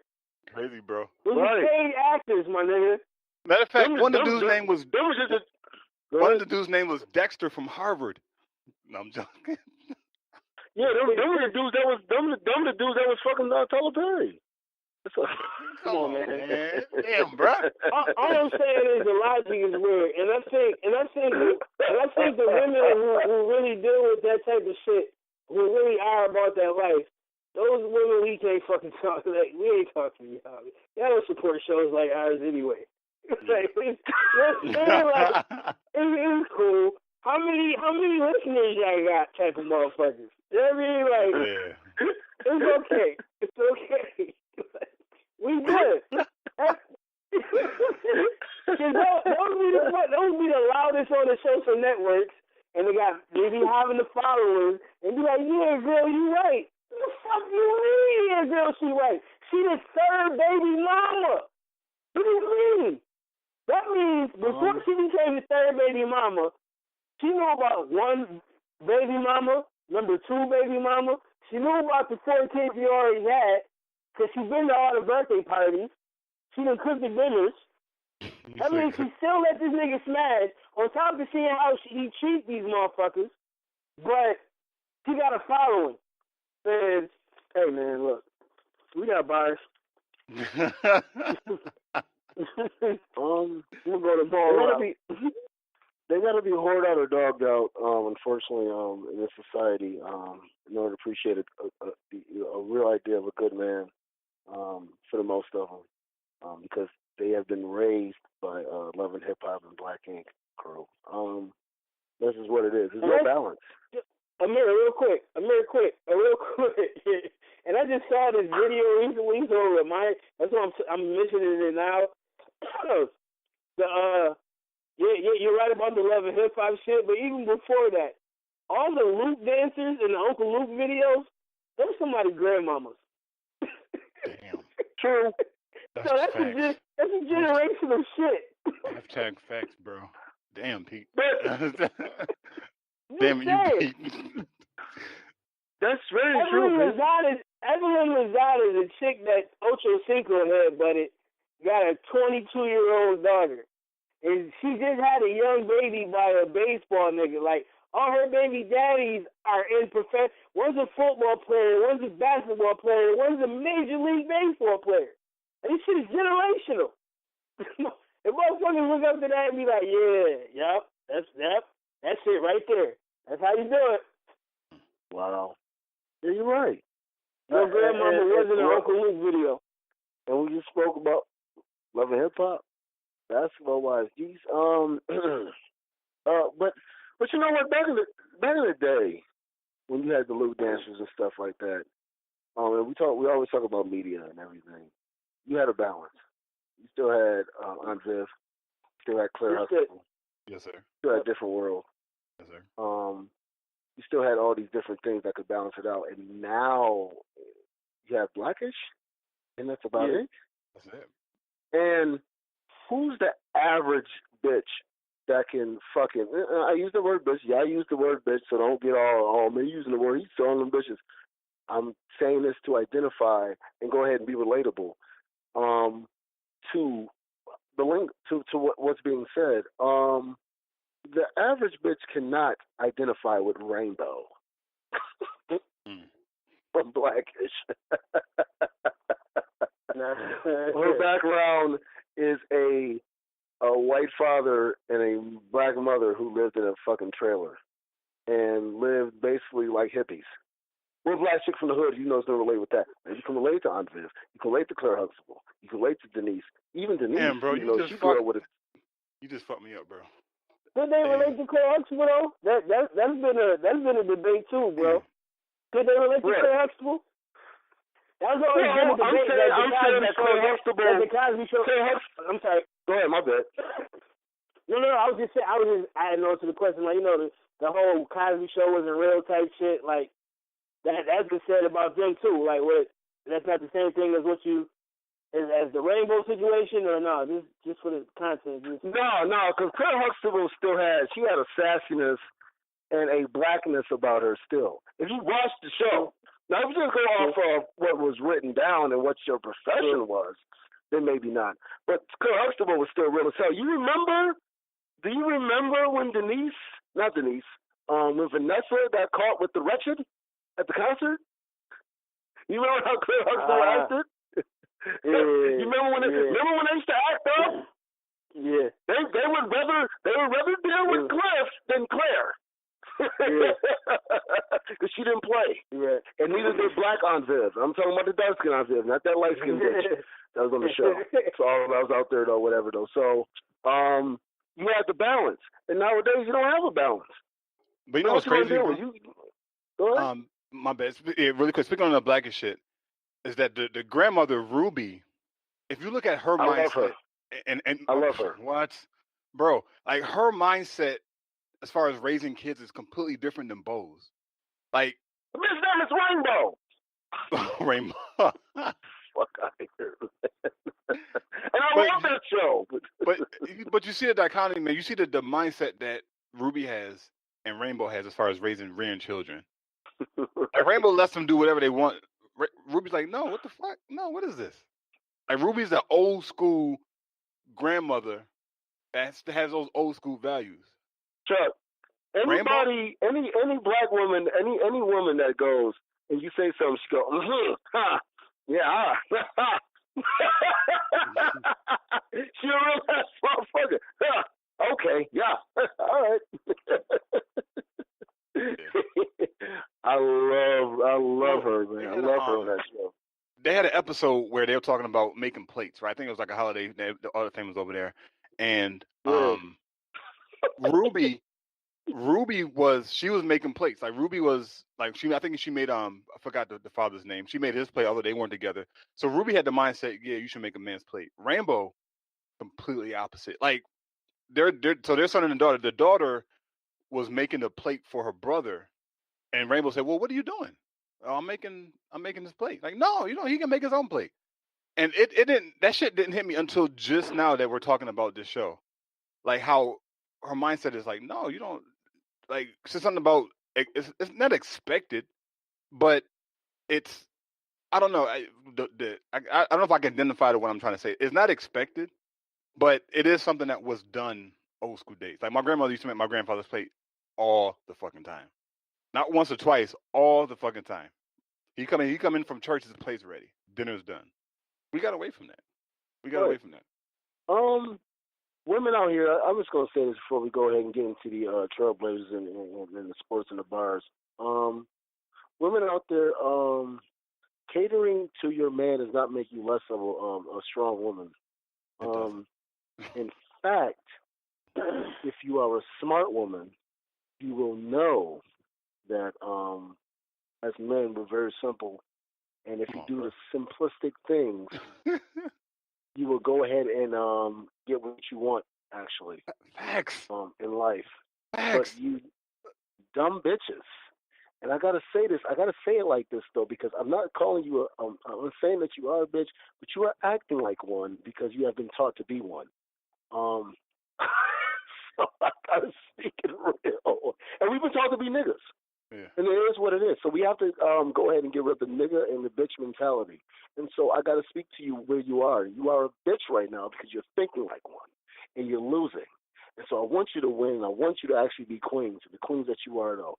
And if you think that for any way that going ahead and getting what you want first, and the idea that a man should just possibly get what he wants when you finally get what you want is dumb. Because if you were winning, why are you still mad? You dumb bitch. Winners aren't mad. I'm pretty sure the Golden State Warriors aren't walking around mad right now. But you're still an angry bitch. And why is that?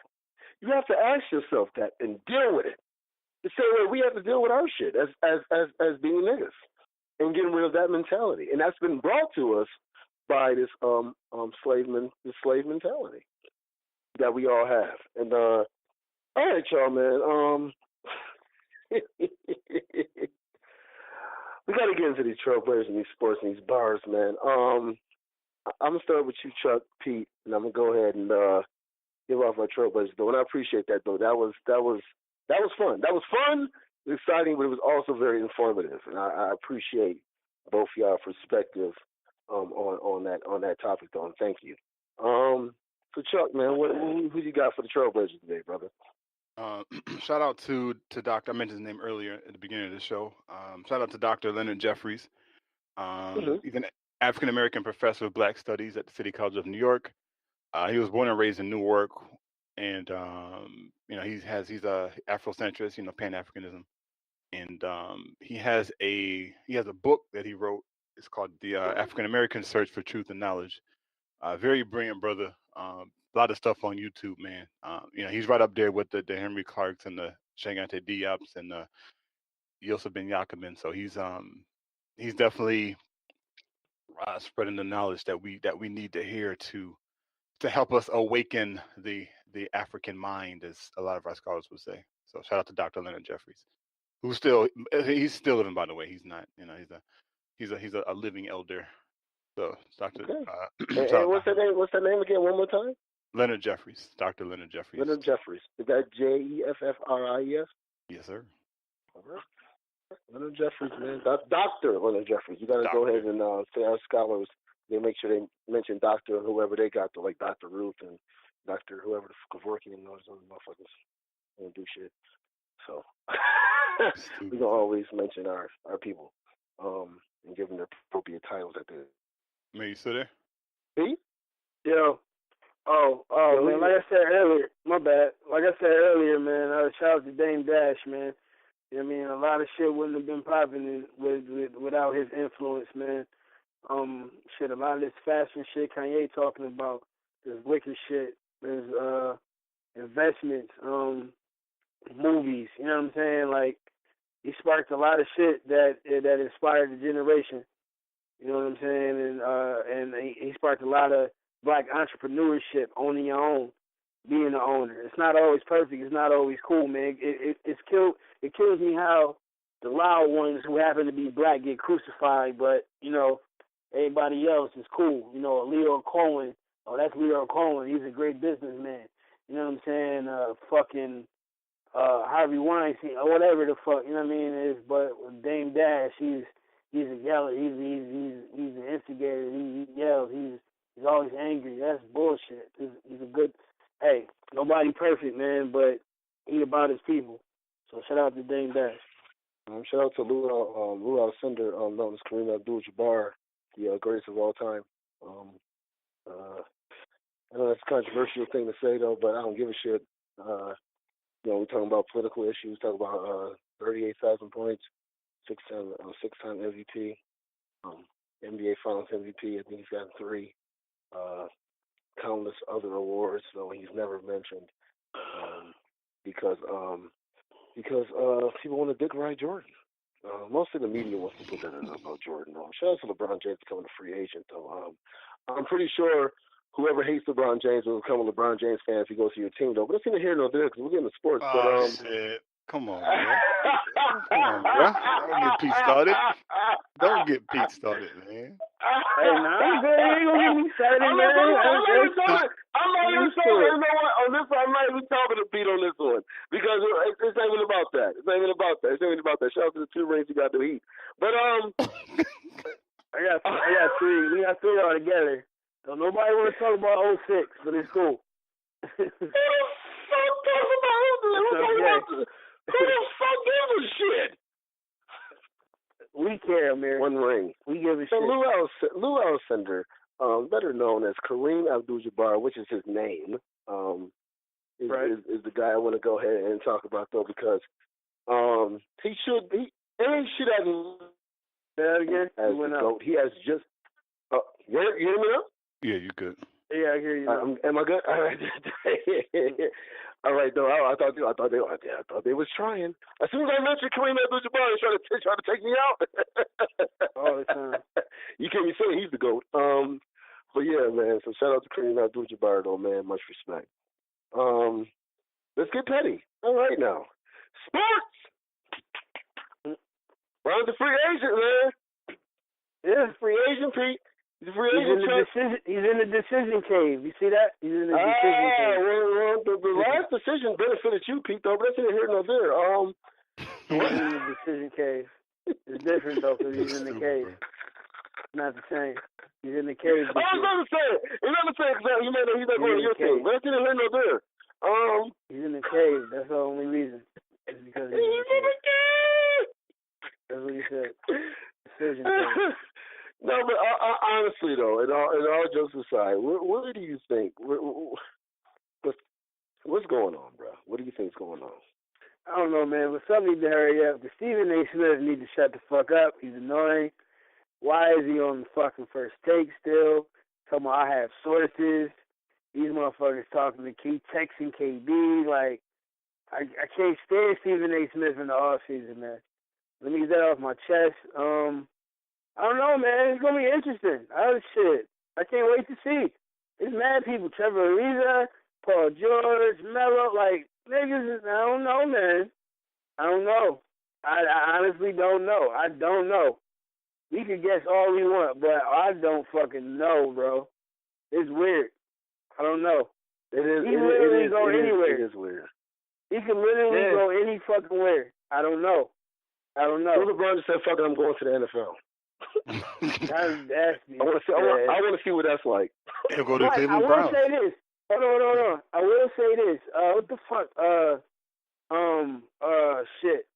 The Knicks GM. You remember his name? God, what is that? That guy? He's the owner too, right? Yeah, James Dolan. Dolan. There we go. Dolan. Yeah. The dude. I just seen an article talking about he may fucking like leave, and they might look for somebody to fill his position. So if that's true, if he leaves, fam, he may go to the Knicks. That may be the low key move, because that's the only thing stopping from LeBron from being the Knicks for real. He didn't like Phil Jackson being there, and he didn't like he doesn't like the owner, James Dolan. He's a trash owner. He's a trash GM. Don't want to spend bread. But if he leaves, they got the capital, and they get rid of Joakim Noah contract, which they can get off the books this season. Yo, don't be surprised. That's the move. I would jive. I don't know about head up, but I would jive trade Porzingis for Leonard. That's a nice piece. If you have Porzingis as the Spurs and another player, I would trade Porzingis and what's another good player for Leonard. Absolutely.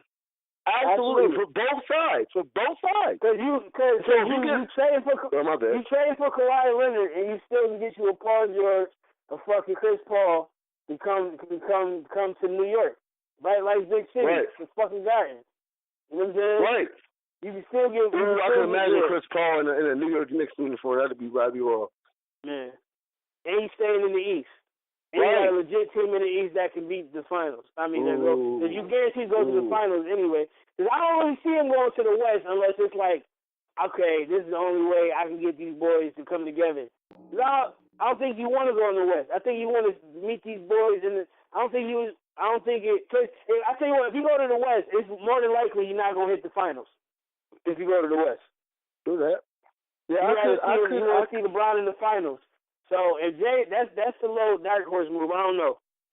I like that move though, Pete. That's a good. I like that. I'm with it. I'll be with that. That'll be the only time I would rock a Knicks jersey.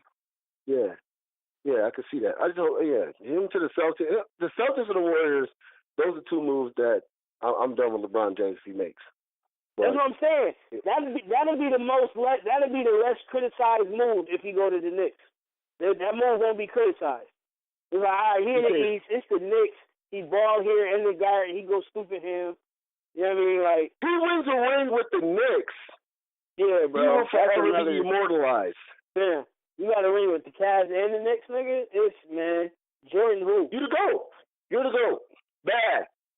Fuck what Jordan says. Bad, nigga. And he in a position like he's still healthy enough where if you do it right, what he got 4 right now? You can get 2, 3 more. He got 3.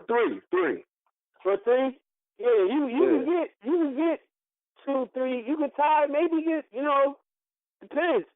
You can tie Jordan because you got to think. What's the name? Kareem and then Tim Duncan, they got their rings. Later.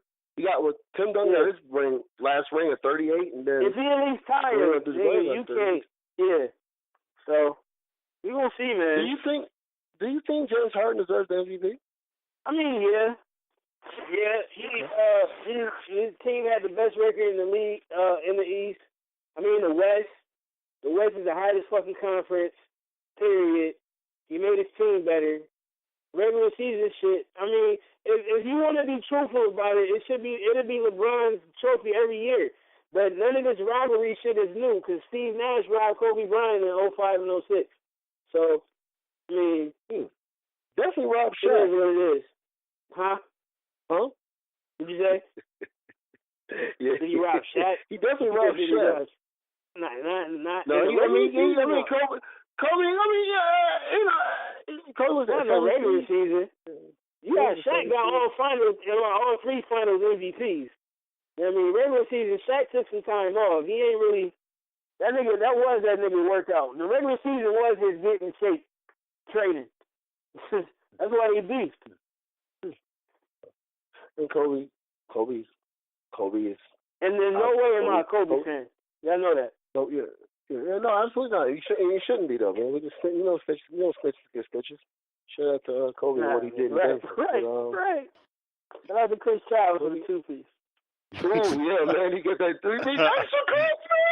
That's my nigga Chris, man. Show me till he got that 3 extra crispy with no sides.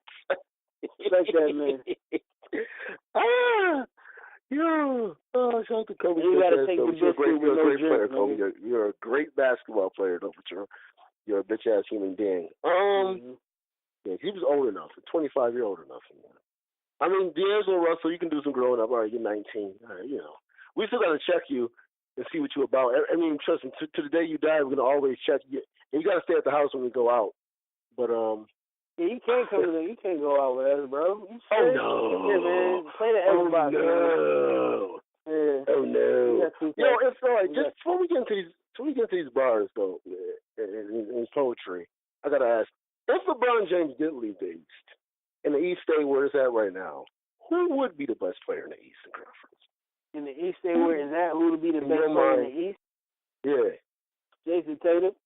Jason Tatum. I like that answer. I don't agree with it. That nigga about to take over, bro.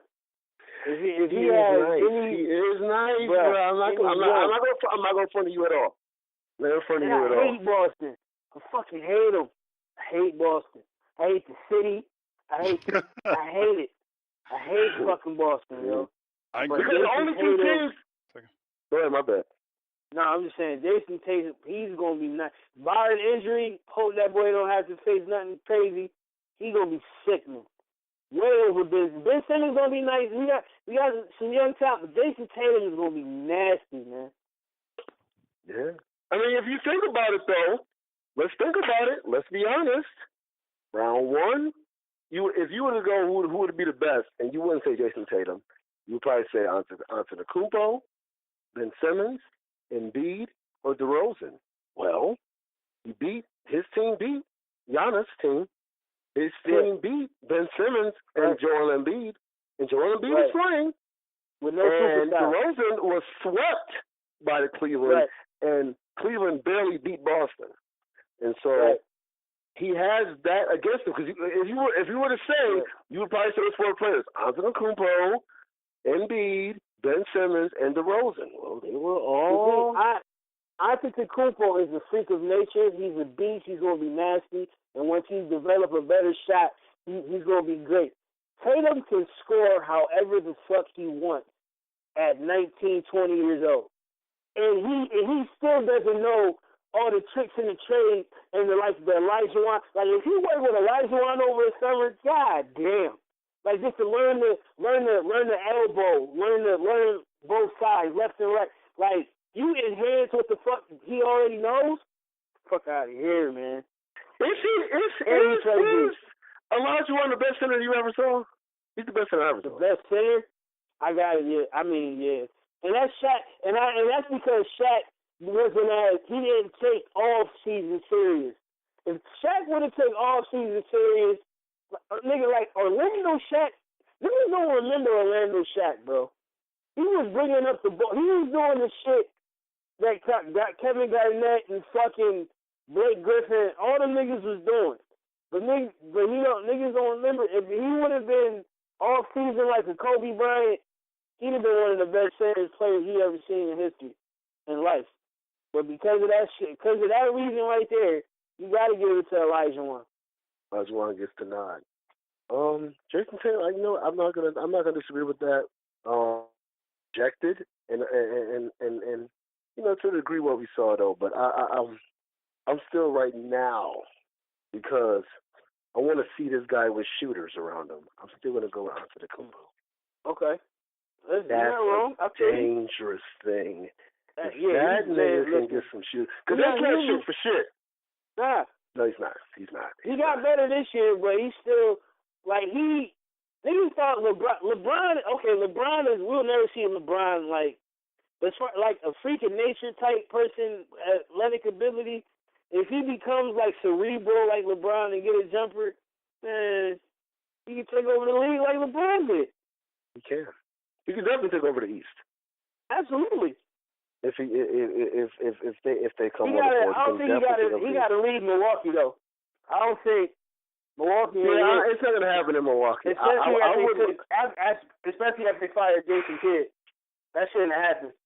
Yes. He got to leave Milwaukee. I would love to see Antetokounmpo. Shit. Actually, I would love to see Antetokounmpo in like Philly. Ben Simmons had a lot of fun with that. Ben Simmons had a lot of fun with that. I'm just saying that. But all right, man. Because we gonna get into this all day though, and obviously, you know, with Durant, did he opt out too? I don't know. Okay. So we can get into the sports talk though, and as it comes, obviously next week we're gonna have more to say, and I'm pretty sure there will be trades that have already happened and free agency moves though that have already happened next week though. But we got to get into these poetry and these bars though, Pete. I'm gonna go first. Do you think? You know what I'm saying though, because it's just a little bit here, and this is kind of an introduction, and then go ahead and do your thing. Yes, sir. A mathematician who stays on a mission. My vision is the reality of intuition. I keep it pimping. Can't reward without risking. No need to create a new coalition. My ambition doesn't need colonized permission. The product of post-prohibition is my affliction, so my condition sometimes affects the mission. My movement is conducive. We keep it moving. I'm never proven. I'm just doing. That nigga's losing. Now, Pete, go ahead. No, start off the music. Let's do this. I dig it. Yo, I'm the stone that the builders refused. I'm the standout. Wondering if God's plan will really pan out. The black sheep stands alone, that's a given. But the bars I load will leave you shaking and shivering. No tough talking, the written strictly truth. I'm starting to believe they don't want me in the booth. I get a few, we need to do a collab, but then the follow-up calls get the voicemail pass. Fuck it. My bro Amir said go for self because it's pretty damn clear I don't need no help. Impeccable lyrics coming from a mind that's limitless. Appeals not needed, Bradley Cooper. I've been this shit. No false gods, just a prophet with a message. The higher powers that be are the ones giving lessons. I'm just an instrument designed to be creative. It's more than this world than just a 9-to-5 paper. I gotta go get it. It's not about self no more. This is way beyond music, but it will open the doors. Legacy building is the goal and nothing else. Drink water every day and stay true to self. Prop. Okay. He's not playing. He's not playing around. Is that it, Pete? You said nah. You said nah. Is that it? Spitting for the kids with the hopes and the dreams. For the daddies telling their sons to be better than me. For the low self-esteem being looked at through the peephole. For the ones with the faith being judged by Christian people. For the ones with the gifts seeing people with no talent taking over mainstream with the childish coon acting. For the ones whose friends came and went, plus wish they choose their family. I do this for the folks, so I hope the words come in handy, B. That's it, lightweight. Shout out to the Crystal Peoples shout out right there. All right. D-Lo, we in the house, man. We out here. Dude, time, bro. Nah, yeah, man. Yeah. It's time, man. Time to Dostoevsky. Bam, making of a murderer. You know what I'm talking about. Shout out though, man, to just Black Podcasters Network, man, concept experience. As always, I always say it, man. God loves y'all, really tolerate y'all though. Chuck, you go ahead, do your thing though. Pete, you close it out. All right, I'm gonna read like 2 paragraphs from my again, Amos Wilson joint that I'm reading right now. This is a book. It's called African-Centered Consciousness versus the New World Order. And so I'm gonna read. So the title of this section is called "Why African-Centered Consciousness." So this is actually a speech that Amos Wilson gave, but of course they put it in book form.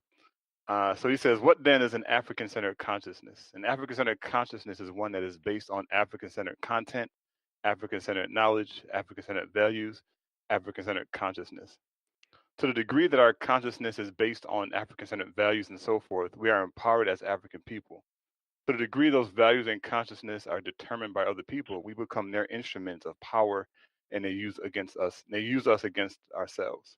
Consequently, if we are to be empowered and our power is to work in our interest, then our consciousness must be an African consciousness. Our values must be African values. Our personality must be an African-based personality. If not, we may suffer first ethnocide and then genocide. What we're saying here is that our culture will not be functional in a way that it protects our interest. We must then, as a people, develop a new African consciousness, an African-centered consciousness. And that means we develop it based on an African history, African culture, and African values. Most of all, we must develop an African sense of nationhood. So I know I said it a bit earlier into the show, but the more reading and the more um, lectures and people, some of the scholars that I follow, man, I'm really starting to understand the importance of culture and how it impacts so many different areas of our lives. It's kind of unbelievable. It's not even well, it's not unbelievable, but it's not talked about a lot in the Black community, right? We sometimes segment stuff. We'll say, well, we got economics, we got health, we got relationships, which is, of course, they're all individual components, but collectively, each of those components make up the culture. And those individual components are representatives of whatever that culture is. So, for example, if in India, right, if their culture is one man, many wives, then their relationships are going to be judged off of that value in that culture. Right. Or in the Nation of Islam, where they don't eat pork, that decision is based off this. That's a cultural decision. So I say all to say this: as Black people, as Africans, we need to really, really start to study culture, because I believe culture will be one of the key components that will help us out of our situation that we're in. I'm out. Hey, man. Great shit today, fellas. Always a pleasure, man. Two Fingers means peace. We'll see y'all next week. We out.